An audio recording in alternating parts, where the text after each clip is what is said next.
Olá, estamos de volta com mais um Transformação no nosso formato podcast. Lembrando que é especial, estamos fazendo aqui direto de Feira de Santana e eu estou trazendo aqui, na verdade, aquelas pessoas, né? Próximas, queridas, amigas que a gente conhece, que tem uma linda história. Quem está aqui hoje para poder contar uma linda história para a gente, né? A gente fala de transformação, né? De decisão, né? De precisão e também de uma história de fé, né? Quem está aqui com a gente hoje é Tiago Oliver, certamente conhecido de muitas pessoas, nosso jornalista, cantor, compositor. Então, assim, eu lembro de você, Tiago, com toda essa essa diversidade, né, de ações, de funções, né, criativo como você é. Mas, em especial, é um prazer imenso te receber aqui na nossa casa, em Feira de Santana, para o nosso Transformação. Primeiro que o prazer é meu, né, de estar ao seu lado. Você falou de mim, mas essa admiração toda quem tem sou eu, porque somos parecidos nessa inquietação, nessa curiosidade e nessa multiplicidade que Deus nos deu de talentos. Eu falar Deus nos deu de talentos, né, assim, para você estar nos acompanhando, né, a gente está aqui para o mundo inteiro, na verdade. Tiago Oliver, ele cantor, né, tive a oportunidade de acompanhar ele nessa trajetória maravilhosa. A gente, na faculdade, eu tive a oportunidade também de encontrar ele assumindo várias funções enquanto jornalista, essa inquietação profissional, e que hoje ele está lá num patamar gigantesco, assim, que grande inspira muitas pessoas, né, que passaram pela nossa trajetória. Mas por trás de tudo isso aí, né, um dia eu vou trazer ele aqui só para falar sobre essa parte profissional, mas hoje eu queria que ele compartilhasse com a gente, né, sobre esse susto, né, que, assim, abalou bastante a nossa cidade também, as Sim. pessoas que te acompanham, essas decisões, essa superação, né, eu estou criando esse spoiler, mas para você falar quando você descobriu que você tinha uma doença renal crônica, que você faça para a gente. Isso aí. De fato foi um susto, né. A gente vive uma vida, às vezes, muito atarefada, para dar conta de muita coisa e esquece de beber água. Às vezes a vaidade, principalmente da juventude, nos leva a anabolizantes e a outras coisas mais, que a gente acha que pode tudo, né, quando a gente tem menos idade. Hoje não, aos 40 e poucos a gente tem uma maturidade diferente, a vida vai ensinando a gente, mas ali por volta dos 30 anos, 32 anos, eu já vim sentindo que tinha algo de diferente em mim, né, quando eu ia ao banheiro e urinava, a espuma ficava muito alta, e eu comecei a achar aquilo muito estranho. Decidi procurar um médico, e quando eu procurei, a gente começou a fazer vários exames de rotina, entre eles os exames marcadores renais, e descobri que eu tinha uma lesão no rim. Então, no primeiro momento, era uma lesão no rim. O que é que eu fiz? Cuidei? Hum. Não cuidei. Continuei com excesso de trabalho, excesso de estresse, uma coisa em cima da outra, deixando sempre para depois, para depois. Quando eu volto, a lesão virou uma doença crônica renal, né. Então, Então houveram sinais, né, Ti? houveram sinais. Aos 30 e poucos anos, ali por 35, até chegar ao diagnóstico de uma doença crônica, não tem mais jeito. E agora fazemos o quê? Não conhecia ninguém que tinha passado por esse processo, fiquei impressionado, né, porque não conhecia alguém que fazia hemodiálise, que estava naquela situação, então foi tudo novo e assustador. Eu Foi rápido, tia, assim, quando descobriu, você viu a gravidade, já começou a acontecer as hemorragias? Já, quando eu fiz a biópsia, né, a gente faz uma biópsia para ver o quanto de lesão tem no rim, eu já estava com 12% da minha capacidade renal. E as pessoas sempre perguntam: de um rim, 2? A doença dá nos 2 rins, né, é muito Nossa, difícil, eu não sabia. quando é crônico, Sim. preservar um rim. Às vezes, quando a pessoa tem um câncer renal, tira-se o rim que está com o câncer e o outro é preservado. Mas geralmente, porque são várias doenças, é interessante que as pessoas pesquisem, né, renais. Sim. Não tem só uma doença, eu tenho GESF, tem rim policisto, que é quando o rim começa a criar vários cistos e ele vai inchando, inchando. Então eu perdendo a capacidade. Esse intervalo entre descobrir e hemodiálise, eu saí de 12 para 5 em 4 meses. Nossa. Em 4 meses, de 12% para 5%. E aí eu fiz um evento no Grupo Nobre, um evento enorme, 6.000 pessoas, me desgastei demais. Quando acabou o evento, eu estava com febre, achei que era o quê? Uma virose, desgaste. Da febre, UTI, da UTI, hemodiálise. Aí não tinha mais jeito, precisei encarar o que eu digo que é maravilhoso, É difícil para quem vive, mas é a salvação para quem tem. Sim. Então é importante a gente entender que apesar de estar em hemodiálise ser muito difícil, é a alternativa que a gente tem. Não existe outro paliativo para quem está nessa situação. Tiago, quando você começou a falar sobre, né, a causa e dos alertas que você teve, eu percebo que é uma inquietação em você em dizer para quem está acompanhando a gente, você que está do outro lado, que a gente nessa correria do dia a dia, né, a gente sabe, você hoje tem uma carreira profissional gigantesca, né, é fruto de todo um trabalho, aí você relatou na correria a água, que é coisa simples, talvez um diagnóstico que foi alertado, mas que não ficou de forma clara, até porque quando você não tem, você só pesquisa quando você é vitimado com a doença, né? Sim. E aí você vai pesquisar, você começa a encontrar pessoas próximas. Mas assim, eu percebo que antes de você dar a introdução maior de toda essa grandeza de coisas maravilhosas que aconteceram depois, né? Sim. Que muitas pessoas que estão acompanhando aqui a gente sabe que deve ter um parente, deve ter alguém com uma situação. Mas assim, esse alerta que você fez aí logo no início, assim, ó, gente, e aí eu, mais uma vez, né? Quando você fala mais uma vez e o uso de anabolizantes e tal, principalmente nesse momento agora desse boom, né? De todo mundo tem que ser igual, todo mundo tem que estar num padrão. Isso é muito importante, porque nós pensamos que nada vai acontecer. Sim, Talvez porque a gente não conheça histórias de pessoas que estão adoecidas hoje, por conta que as eras são diferentes.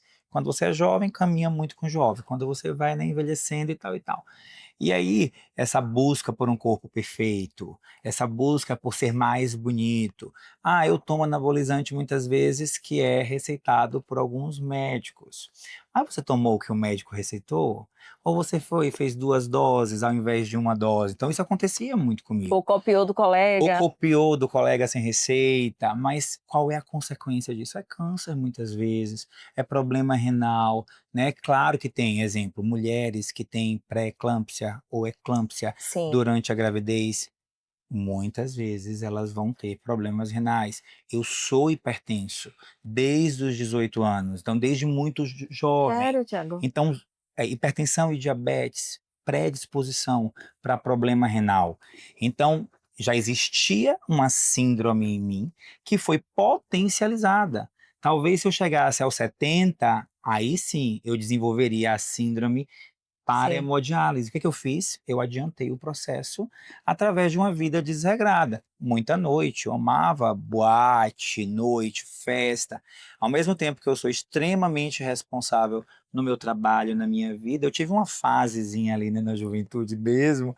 Eu quis conhecer o mundo e me permitir viajar muito, conhecer diferentes DJs em diferentes lugares. Então a gente vai se Até porque a sua desgastando. carreira era. Era assim, a música, né, leva a gente muitas vezes para esse lugar. Mas houve um descuido mesmo, de dizer assim: "Não, eu sou super-homem, eu consigo". E isso também no trabalho, eu lembro que nessa época eu era coordenador de curso, então eu coordenava PP e ADM, e era diretor de marketing, e tinha música e outros projetos. Então isso também me fez Muita coisa. parar, né, eu lembro que eu conversei com o Jodilton, né, Jodilton é meu chefe, o professor Jodilton, e ele falou: "Agora a gente vai ter que decidir sua vida, né? Você vai querer o quê? A coordenação ou a direção?". E ali eu fui ajeitando e reconhecendo que a gente não dá conta de tudo. É bom ir devagarzinho. Agora eu queria que você contasse pra gente essa virada, né, houve a virada de chaves, né, que quando foi para ter a parte do transplante, assim, eu tornou conhecido, gente, para vocês que estão me acompanhando, pelo menos para mim foi, eu vi uma propaganda, né, Sim, aqui de Feira de Santana, de um, se não me engano, um laboratório, né, plano de saúde. num plano de saúde, perfeito, de um plano de saúde, e aí eu falei: "Meu Deus, é Tiago". Sim, é Tiago, é porque como ele falou, às vezes tem coisas que acontecem, né, não estou querendo deixar o seu diagnóstico maior do que outras situações, mas é porque você imagina que isso acontece no vizinho, isso acontece longe, né, e quando é alguém que você conhece, que você, né, teve um convívio, que você está na torcida, e você enquanto músico, às vezes você postava suas coisas de música, viajando, tocando, aí eu vibrava pra ti, pô, consegui isso, aquilo, outro. Então quando você vê isso meio que desaba assim, né, primeiro eu fiquei super agradecida por ver que houve uma solução da forma que foi, né, encontrada, mas, assim, mexeu muito. Então, assim, Feira de Santana, além de conhecer o Tiago artista, o Tiago que empreende, o Tiago à frente de grandes projetos, né, e tá também dentro de uma instituição muito grande. E como a gente traz o Transformação, né, a gente traz transformação de fé, né, de decisões. Essa virada de chave, Tiago, que aconteceu na sua vida, é o que a gente quer na verdade, compartilhar com as pessoas que estão aqui. Que você falasse um pouco pra gente. E é uma virada de chave em todos os sentidos, literalmente. Talvez para as pessoas de casa a gente associe a doença renal crônica a idosos, né? Mas não, existem centenas de pessoas e crianças que nascem com algum problema vinculado, né, ali ao rim e que precisam de hemodiálise. Então essa é uma causa nacional, porque não mundial. Mas assim, tomei o baque, né? Vou ter que encarar a hemodiálise e aí eu tinha uma decisão. Ou eu me abater, ou eu decidi viver. Porque quando eu tive a minha primeira experiência no centro de hemodiálise, era mais ou menos umas 100 pessoas, então nas alas, né, então é muita gente, tá? Sim. Em diferentes alas, e eu ia ouvindo as pessoas, as Zela. experiências delas. E eu tive uma experiência com uma menina que estava muito deprimida, ela ficava assim do meu lado, ela chorava muito, nova, bonita, com tudo pela frente, e ela desistindo. Como eu creio em Deus, como a minha fé está nele, eu busquei a ele. Eu disse, Deus, não. Essa não é minha vida, muito pelo contrário. A minha vida vai começar agora. Então eu tomei a primeira decisão, que foi não buscar me encostar. Eu disse, enquanto eu puder, eu vou trabalhar. E eu entendia que o trabalho na minha vida, não é o peso do trabalho, eu gosto de trabalhar, né? Eu gosto dessa experiência com as pessoas, eu gosto de ver a transformação acontecer. E aí, Jodilton, não, você vai trabalhar só um turno e você vai se adequando. Eu falei, tá certo. Mas eu dizia para mim todos os dias, eu vou trabalhar os 2 turnos. Então eu acordava 5, chegava na hemodiálise 6, fazia hemodiálise de 6 até 9, 9h30, ripava para o trabalho e trabalhava normal, até o horário final, que era 19, 20 horas, saí da sala de aula, que Sim. naquele momento eu também precisava me adaptar, e a gente falou aqui de saber fazer escolhas, então Sim. diminuir o ritmo para todas as outras coisas e me concentrei naquilo. Tive momentos muito difíceis, né? Quando a gente faz hemodiálise, a gente tem uma coisinha chamada fístula, acho que não vai dar para ver daí, né? Só para as pessoas irem conhecendo. Sim. Então, esses furinhos é porque de tanto furar, acaba criando, né, essa alteração. Então, uma agulha, ela entra aqui, outra agulha para cá. Lógico que essa veia, que tem um equipamentozinho, né, a junção de uma veia com artéria para ter fluxo. Sim. Então, o fluxo vai para a máquina, passa pela máquina, devolve para o corpo. Isso aqui causa alguns problemas ao longo do processo, né? Eu tinha nesse braço, as veias embolaram e eu passei um mês tendo uma infecção contínua. E a minha pressão ficava 22, 18, né, por 11, por 12, por 13. Então, assim, um mês muito difícil. Tiago, você foi na UTI quantas vezes durante o processo de hemodiálise? Só para não assustar ninguém, um paciente crônico, se ele tem um problema mesmo leve, ele vai para a UTI, porque ele está Sim. mais bem cuidado. Não quer dizer que vai acontecer algo de grave, né? Para ninguém se assustar daí. Mas você visita a UTI algumas vezes, né? Eu tive um problema de celulite na perna, não é essa celulite que você está acostumado, né? Quando a água, ela tipo empoça na sua pele ali. Então você tem uma sequência de situações que você tem que encarar. Então não é fácil, não é simples, mas é possível. Foi ruim? Eu vou dizer, foi difícil, mas não foi ruim. É se superando, se motivando, tendo pessoas ao seu lado. Isso é tão importante. Família, amigos, que vai, tá massa, você consegue. Você fica verdinho, né? A sua pele. Primeira coisa depois do transplante foi o tom da pele mudar para avermelhado. Eu assisti os filmes e as novelas e o povo tinha isso aqui vermelhinho. Eu falava, meu Deus do céu, que povo bonito é esse? Que eu era esverdeado, Sim. porque você não tem todos os nutrientes, toma um monte de medicamento, porque a hemodiálise ela tira a sujeira, né, que a nossa bexiga faz a limpeza, mas tira também o que você se alimentou de nutriente. Então ela limpa o sangue, ela não devolve isso. É claro que hoje já tem aí novas pesquisas, a coisa está tão avançada, graças a Graças a Deus. Deus. Mas é isso, eu decidi viver, decidi Thiago, continuar. quando foi que você descobriu que seu irmão era compatível? Quando começou a pesquisa, né? Que aí Aham. você de fato. Decidi fazer. O que que acontece? Eu tenho GESF. GESF é uma síndrome que está no meu corpo. Então a orientação do meu médico foi: para transplante precisa ser cadáver, porque o DNA tem que ser muito diferente para a GESF não voltar e tomar o novo rim. Então meus irmãos ou parentes não podiam, porque os nossos DNA são compatíveis, muito compatíveis, né? Então o que é que eu falei ao meu coração? Eu falei: Deus, eu vou ficar até 4 anos aqui. 4 anos eu vou encarar essa hemodiálise. Se não chegar um rim cadáver, eu testo os meus irmãos.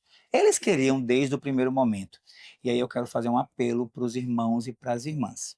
Eu convivi com pessoas que ainda estão, porque não conseguiram que seus irmãos abrissem os seus corações e se dispusessem É mesmo, a né? fazer o outro viver um pouco mais.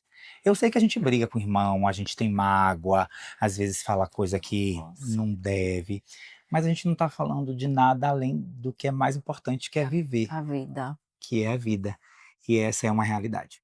É uma realidade, às vezes boba, porque assim, às vezes o irmão tem que emagrecer.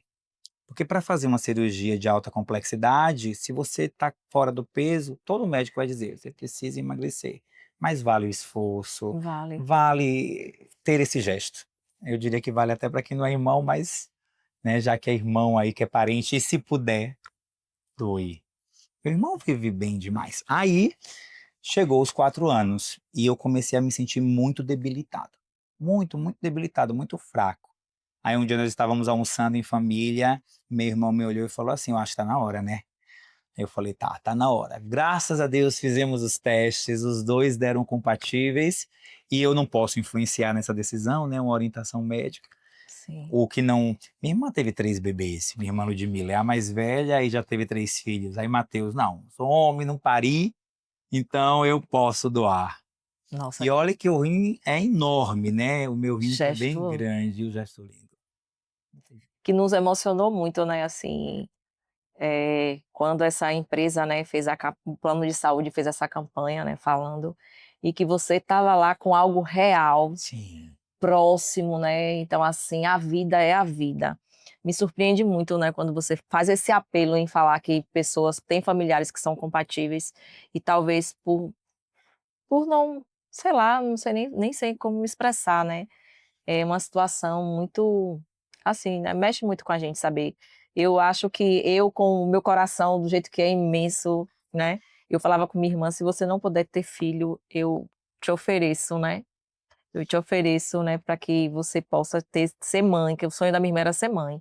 Mas graças a Deus ela teve, mas eu falava de coração mesmo. Coisa boa. Às vezes eu ficava com medo da idade, né? Porque ela era caçula, aí eu falava: meu Deus, mas quando ela resolver ter o filho, e será que vai dar tempo? Mas eu sempre falava isso, porque a vida, a nossa vida, independente do vínculo parentesco, né, familiar, eu acho que é tão importante. A gente vê isso no nosso dia a dia também, Thiago. Várias pessoas que doam, né, que saem de uma outra cidade para poder, Sim. né, fazer a doação. Então, assim, foi um gesto muito lindo. Eu trouxe para compartilhar essa história. Se você tiver mais algum detalhe que eu acho que é válido a gente estar passando para as pessoas que estão nos assistindo, que estão nos acompanhando. Isso para mim a vida é a vida. E olha quanta vida está aqui, Não é? mudando tantas vidas através do seu conhecimento, através do seu trabalho e principalmente, eu diria, do seu testemunho, né? Você que é um homem de fé, Sim. né? Que é um homem de fé e hoje consegue compartilhar isso com a gente. Às vezes nas redes sociais eu te acompanho, né? Faz alguns trabalhos sociais também que eu tenho conhecimento assim meio de bastidores. Mas muito feliz de ter você aqui, Thiago. Oh, que Muito. bom, que bom. Acredite, né? A ideia é que se acontecer com você, não desista. Faz parte da vida. A gente precisa aprender a lidar com isso e superar, com certeza. Meu irmão vive super bem. É importante quem for ser doador. Matheus, ótimo. Eu falava para Matheus esses dias na praia, porque quando o doador quando a pessoa é doadora, ela não pode ficar tomando creatina, essas coisas que a gente toma, né? Esse monte de coisinha que a gente vai tomando na vida, que eu tô me sentindo assim, porque eu tô sentindo assado. E ele é mais novo que eu. Eu cheguei na praia, Matheus com um corpo maravilhoso, lindo. Eu falei, tá vendo como Deus é bom? Sem nada, tu tá com esse corpo incrível. Tá É. bem, né, com os filhos dele. Tem 2 anos que eu transplantei, então a Jéssica, ela tá ali em vida. Como eu creio em Deus, eu falei mais cedo, Deus falou ao meu coração, dessa doença você não morre. Então, tô vivendo bem, falando para as pessoas, doe não só o rim. Se você não é doador de órgãos ainda, diga para sua família. Deus o livre e guarde, não desejo que nada aconteça com você, mas caso aconteça, doe órgãos, doe vida. Ai, que lindo. Gente, é isso. Tiago vai voltar aqui, né? Porque a gente precisa, né? Vou falar assim, Tiago, tricotar no sentido da palavra, a gente compartilhar também um pouco do conhecimento dele, da trajetória, que não deixa de ser alguém com, eu trago aqui como alguém vencedor, né? De transformação de vida mesmo, né? Quem viu o cantor, Ah, né? O aluno, né? foi. O estagiário da faculdade, Isso. e hoje está à frente de tantos projetos grandiosos, e eu acredito que essa instituição ela conecta a pessoa, ela transforma vidas também, e a gente vai ter a oportunidade de falar sobre isso. Mas hoje a gente trouxe o Tiago aqui com essa história de vida, história de fé, história de transformação e principalmente de conscientização para você que está do outro lado. Talvez o seu problema seja tão pequeno, né, diante do que aconteceu com o Tiago ou com tantas outras pessoas que estão ao seu redor, mas para você erga a cabeça, levante, creia num Deus vivo que pode todas as coisas e conte com a gente, compartilhe esse espaço aqui, o Transformação está aqui. A gente quer conhecer você e quer contar também a sua história. Tiago, muito obrigada, viu? A casa é sua, volte Eu que sempre. agradeço. Estamos juntos sempre. Obrigada. Beijo para você e continue acompanhando a gente aí com o nosso Transformação. Olá, estou passando por aqui para convidar você e lembrar que o nosso Transformação está de volta com tudo. Para você participar, basta você indicar um amigo ou uma amiga, é claro, mandar aquele vídeo no tempo de 1 minuto apenas. Nós vamos selecionar e o próximo Transformação pode ser aí, ó, direto de quem está bem pertinho de você. Entre em contato conosco através das nossas redes sociais que está aqui no cantinho da tela e vem participar do nosso Transformação.